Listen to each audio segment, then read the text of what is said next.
Hello. This is my second time recording this because the first time I guess it didn't record, so hopefully we got it this time. Hi, my name is Aubrey. This is my Humanities Engagement 5, the art talk, and this is for film and cinema. So super excited for this one. The film I chose is Silence of the Lambs. Was made in 1991.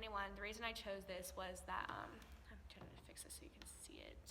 The reason I chose this was my dad said that it's a movie that everybody should watch because it's a classic, and I really like classic things, so I was like, okay, let's watch it. And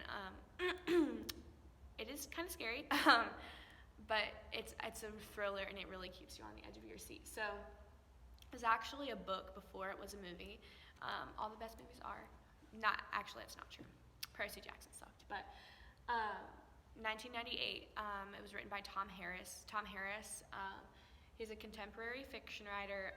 As a child, he was super introverted and liked to stay inside and read a lot, and he was actually a recluse for some of his life, which kind of played into his novels, like in Silence of the Lambs, for example. You can tell that like he knows what's up. He is apparently a very research-driven person, so he does like tons of research for anything that he does.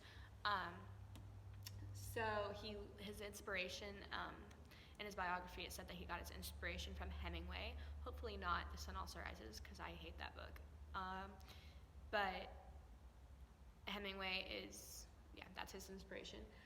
He actually debuted his first novel. It's called The Black Sunday, and it was written in 1975. And it features a terrorist attack at a Super Bowl. So that was his first novel. His second novel was called The Red Dragon, and it came out in 1981, and it was actually introduced Hannibal Lecter as a character. And in one biography, it said that Hannibal Lecter was like Frankenstein's monster for him. So Hannibal Lecter is the cannibal who comes up in Silence of the Lambs, and he isn't the main character, but he is like an important character. So then everyone loved that one so much, or they fell in love with Hannibal, which is kind of weird because he's a cannibal. But so he wrote Silence of the Lambs, which is the sequel to that one, and that came out in 1988. And it's kind of funny because you don't really hear about the Red Dragon, you hear about Silence of the Lambs, but Silence of the Lambs is actually the second book. So the screenplay for the movie was written by Ted Talley in 1991, and a screenplay, if you don't know, is basically you write the script, you write the director's actions, and what the actors should be doing. So the script of a movie, including acting instructions and scene directions. So it's hard to he basically takes the book and adapts it to be a movie. So in a book you have all the descriptive details, like the character touched his face, but in real life, if you're watching a movie, you have in parentheses, you don't say the character touched his face, you actually touch your face. So he adapted it to be that, and how he wanted the actors to react to everything. So that's cool. He received the Academy Award, aka he received an Oscar for the Best Adaptive Screenplay in 1992. So he did a pretty good job. He also did All the Pretty Horses. Okay, so in the book, it talks about, it mentions Silence of the Lambs when it talks about participative,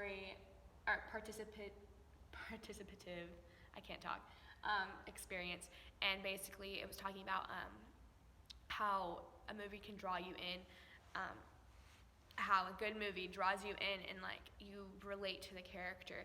And so it mentioned good characters like Tom Hanks and Forrest Gump, and how Forrest Gump allows us to think of reminds us of our innocence that we might have lost. But then it talks about how bad characters or evil characters can also draw you in, and that's mainly based on the charisma of the actor. And Anthony Hopkins has lots of charisma and is a super, super good actor. So somehow, while watching Silence of the Lambs, you like Hannibal, who eats people and is a serial killer and has people's heads in jars in their fridges.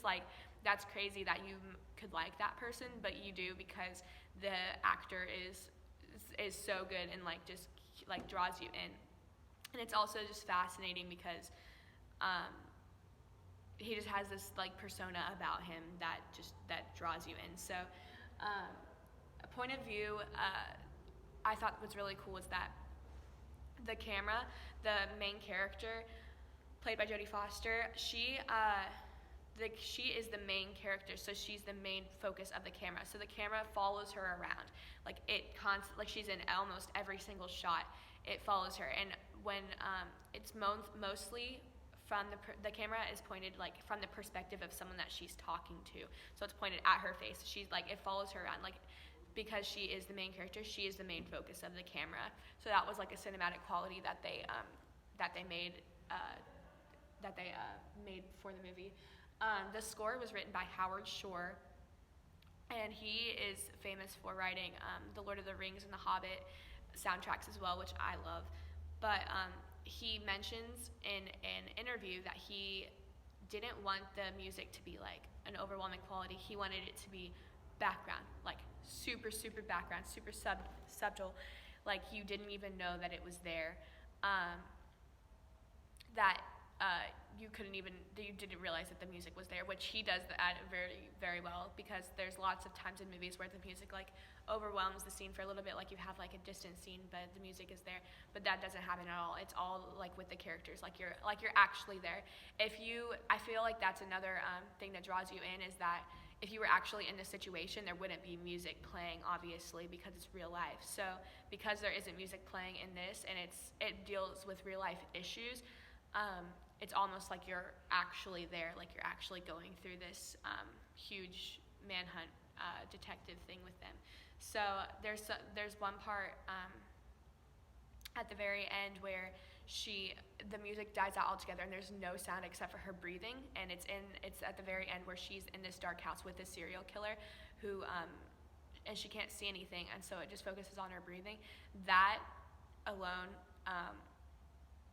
adds like you're actually there, because if you were there would be no music and all you would hear is your breathing. So like have you been really, really scared and you're trying to be really quiet but your breathing just sounds extremely loud? That's like what this is. You can tell that she's like obviously super scared, that she's trying to be quiet because she doesn't want to alert the serial killer where she is, obviously. So all she can hear is her breathing, and so that's all that you can hear as well, so that you like are actually there. So the character arrangement, there's only one girl. They did a good part of the like subplot is that it's a girl in a man's world, like it's a woman in a man's world. The FBI, the police, all of them are men. Like all of them are men. She is trained, like she's young. She's super young. She's new to the force.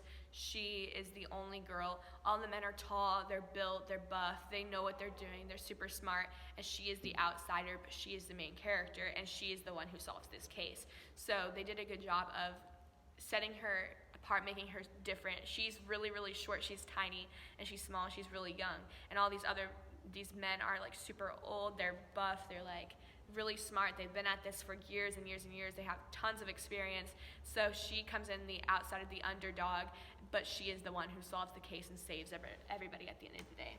So the reception was obviously really, really good. I'm trying to hurry this at 9 minutes already. The reception was really good. It won the top 5 categories at the Oscars. That's like Best Actor, Best Actress, Best Adaptive Screenplay, Best Picture of the Year, and no other movie has done that since 1992 when Silence of the Lambs won all of them. So it was received really good. My evaluative criticism, I read some critiques on it as well to just kind of get my brain juices flowing. Lots of people loved it. Some people say that it's one of the best movies ever made. It's in the top 10. Obviously, the Academy thought it was good because they received all 5 of the top spots. There some like cinematic qualities that I thought really like set it apart from other films is that it does deal with real life. The way that it was shot was super realistic, almost like you were there. And it didn't focus on one thing for too long. Like it keeps going from them trying to track the serial killer to the serial killer killing people, and it kind of shows you like the inside of his mind a little bit, like what he's doing, and so it has it follows the serial killer and like what he's doing, and it follows the detectives as they try to catch him, and then at the very end they meet. I thought that I loved how they did that. I loved how they have like the two different stories going on at the same time, and you kind of see the pieces coming together, and then they meet at the very end. I loved how she thought to go to Hannibal, because I don't know about you, but I would not want to meet somebody who eats people for a living. But she goes to him to kind of like help her, and he does help her to track the serial killer and gives her these riddles, and he's super creepy. But I loved how they had that in there, and it's just a really, really, really good movie, and it is a classic, and I feel like everybody should watch it. So, thank you for coming to my TED Talk.